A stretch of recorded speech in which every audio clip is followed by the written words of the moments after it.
सिखाया है, जैसा व्यवहार रखा है, जैसा उसने अपने अंदर उनके लिए सोच रखी हुई है, विचार डाला हुआ है, उसी प्रकार की वो एक फिल्म बन करके लास्ट टाइम पर मौत के जब सामने नजदीक हम खड़े होते हैं, उस वक्त वो फिल्म बनकर हमारे सामने चलनी आरंभ हो जाती है। और जब वो फिल्म चल रही होती है, उस वक्त प्राण हमारे निकल रहे होते हैं, और उस फिल्म के जिस सीन पर हमारी सोच रुक जाती है, उसी सीन पर हमारा फिर से अगला जन्म आरंभ हो जाता है। गुरुमुखो, ये बहुत गहरी बात है, समझने वाली है। इस बात पे जरा फिर से गौर फरमाएं कि जिस वक्त हमारा आखिरी श्वास निकलने वाला होता है, उस वक्त यादों का सिलसिला हमारे दिमाग में घूमता हुआ पिक्चर के रूप में हमारे सामने एक फिल्म तैयार होकर के सामने जब आती है, जैसा जैसा व्यवहार हमारे अंदर होता है, वही व्यवहार हमारे सामने दिखाई देता है।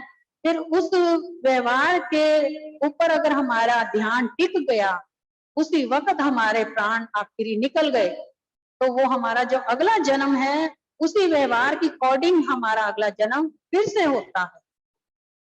अब डिपेंड करता है आपके अपने ऊपर कि आपने ऐसे अपने आप को कौन सी आदत बनानी चाहिए कि जिससे कि हमारा अंतिम श्वास जो है ऐसी जगह पर जाके रुके जहां से हम 84 लाख की योनियों से बच सकें, कर्मों के जाल से छूट सकें और ये बंधनों से मुक्त हो सकें। तो ऐसा कौन सा हमें कर्म करना चाहिए? तमाम उम्र रहते गृहस्थी में है, संसार में रहो, गृहस्थी में रहो, चाहे परमार्थ में रहो, कहीं भी रहो, कर्म आप करो, सभी करो, लेकिन आदत जो बनाई होगी, जिस कर्म की ज्यादा आदत बनी होगी, वो कर्म आपके अंदर समाया रहेगा और उस कर्म में ही आखिर पर आपको उस हिसाब का जन्म जरूर देना है। ये शर्तीय बात है। ये महापुरुषों के भी ग्रंथों में, वेदों में, पुराणों में यही कुछ लिखा है कि आखिर समय पर जिस चीज का, जिस वस्तु का ध्यान आएगा, उसी प्रकार का आपका जन्म अगला आरंभ होगा। कहने को कहते हैं कि हम किसी ज्योतिषी से पूछें, किसी पंडित से पूछें कि हमारे कर्म क्यों खराब हैं, या हमारा भविष्य कैसा होगा, या हम पिछले जन्म में क्या थे। भला कोई किसी से ये जाने, क्या ज्योतिषी, पंडित, ब्राह्मण, क्या ये भगवान लगे हैं जो आपका भविष्य बता सकेंगे? जिनको अपना भविष्य नहीं मालूम, वो भला दूसरे का भविष्य क्या बताएंगे? अगर आपको अपना भविष्य जानना है, गुरुमुखता का क्या धर्म है, अपने भविष्य को आप उज्जवल इतना करें कि आपका अगला पिछला सारा भविष्य आपके सामने प्रकट हो जाए। और वो उज्जवल कैसे करना है? केवल बस कुछ नहीं करना, केवल एक नाम ही तो सिमरन करना है, नाम ही तो जपना है। जितना जितना नाम सिमरन करेंगे, उतना आपका भविष्य उज्जवल होगा और आपका अगला पिछला जन्म आपके सामने ही प्रकट हो जाएगा। आपको मालूम हो जाएगा कि आप पिछले जन्म में क्या थे और अगले जन्म में अब आप जो नया जन्म लेंगे उसमें आप क्या बनेंगे, किस प्रकार का आपका जन्म होगा, किस प्रकार का आपको घर बाहर मिलेगा, किस प्रकार के लोग मिलेंगे, किस प्रकार की संगत मिलेगी। इसे कहते हैं, इसे क्या कहते हैं गुरुमुखों? इसे अंतर की वाणी बोलते हैं, जो हमारे अंतर्दृष्टि को खोलती है। अंतर्दृष्टि खुलने से हमें अंदर के आने वाले समय के हर पार के हर प्रकार की बातों के आभास अपने आप स्वयं में हो जाते हैं, केवल एक नाम जपने से। और कुछ नहीं करना। सारा संसार एक डॉक्टर बनने के चक्कर में, एक पायलट बनने के चक्कर में, एक बैंक मैनेजर बनने के चक्कर में, किसी भी चक्कर में कितनी विद्या, पढ़ाइयां, डिग्रियां प्राप्त करते हैं, एक क्या सिर्फ इसी जन्म में उन्होंने डॉक्टर बने रहना, ना कि अगले जन्म में बने रहना है। और हमने तो जन्मों जन्मों के डिग्रियां प्राप्त करनी है, जो जन्मों जन्मों तक ये डिग्रियां हमारे साथ जानी है। अगर हमने इस जन्म में ये डिग्रियां हासिल कर ली तो हमारा हर जन्म डिग्रियों से ही भरा रहेगा। कौन सी? आध्यात्मिकता की डिग्री, भक्ति की डिग्री। अगर भक्ति की डिग्री हमारे अंदर एकत्र हो गई तो हम खुद में एक उज्जवल भविष्य लेकर के पैदा होंगे, जिसमें कि खुद को तो रोशन करेंगे, सामने वाले का भी जीवन रोशन कर जाते।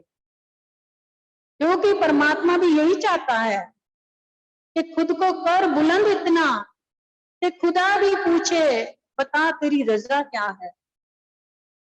वो कहता है मैंने तो अपने जैसा कर को बनाकर संसार में भेज दिया, लेकिन खुद को तू उतना बुलंद कर कि मुझे भी पूछना पड़ जाए, मुझे मजबूर होकर पूछना पड़ जाए कि आखिर अब बता तेरी अगली रजा क्या है। तो रजा तभी बताई जाएगी अगर हम रजा के काबिल होंगे, अगर हमने उतनी कमाई करी होगी भक्ति की। वरना हम रजा तो क्या, हम तो अपने बारे में भी नहीं अभी जान पाए, तो रजा कहां से जान पाएंगे। हमें सतगुरु महापुरुषों ने जो सिमरन नाम भक्ति दात अपनी कमाई में से बख्शी है, उसको हमने बढ़ाना है। अब वो कैसे बढ़ेगा?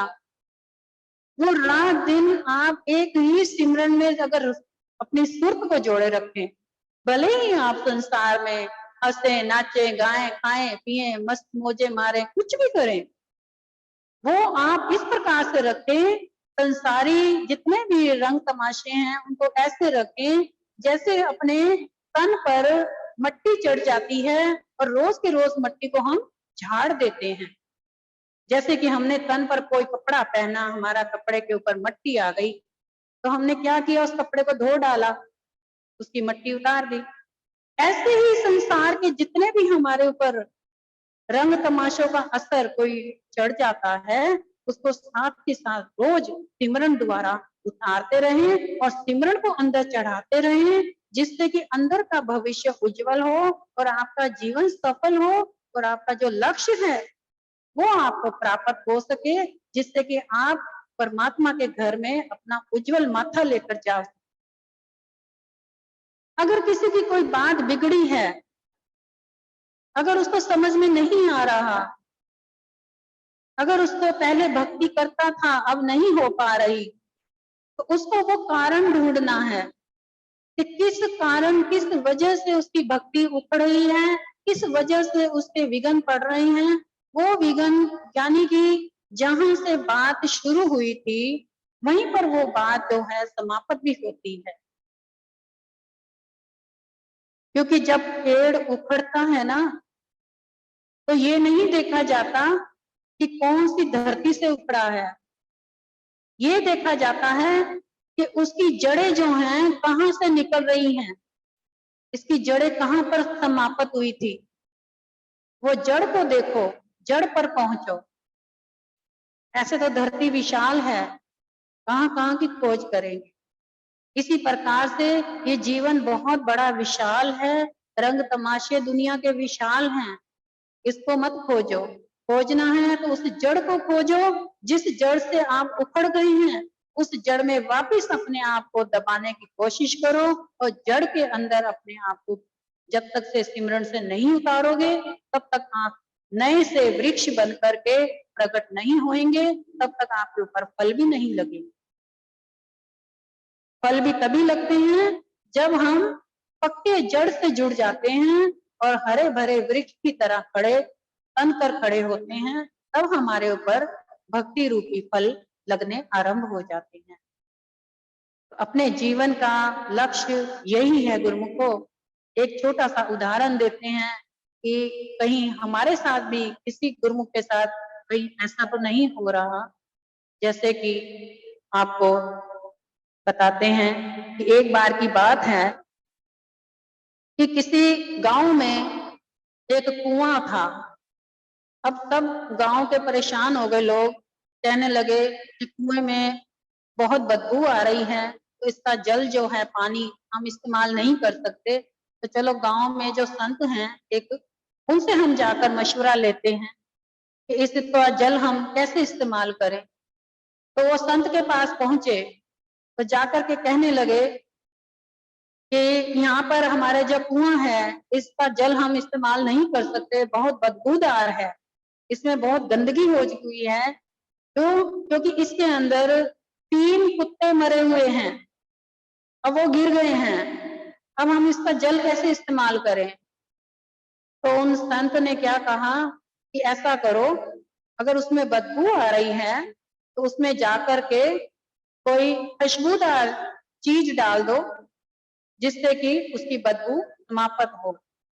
उन्होंने उसमें खुशबूदार फूल भी डाले, इत्र भी डाले, इतना कुछ उसके अंदर डाल दिया। उसके बाद वो समस्या, फिर उनकी समस्या का हल नहीं हुआ। वापस फिर गए अपने गुरु के पास। फिर उन्होंने कहा कि ऐसा करो, हवन करो, प्रसाद भोग लगाओ और इस प्रकार से हवन सामग्री डालो। फिर उन्होंने वो भी यत्न किया, तब भी वो सब नहीं हुआ।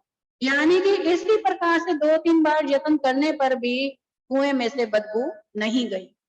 आखिर पर उन्होंने संत से क्या कहा कि महाराज, हमने इतना कुछ कर लिया, बदबू तो जा ही नहीं रही, क्योंकि उसमें तो अभी 3 कुत्ते वैसे के वैसे ही मरे पड़े हैं, तो बदबू कैसे जाए? तो संत ने क्या कहा? कहते हैं, यही तो समस्या तुम्हारे अपनी है। गांव क्या है? हमारा शरीर है, कुआं हमारे शरीर के अंदर की गहराई है।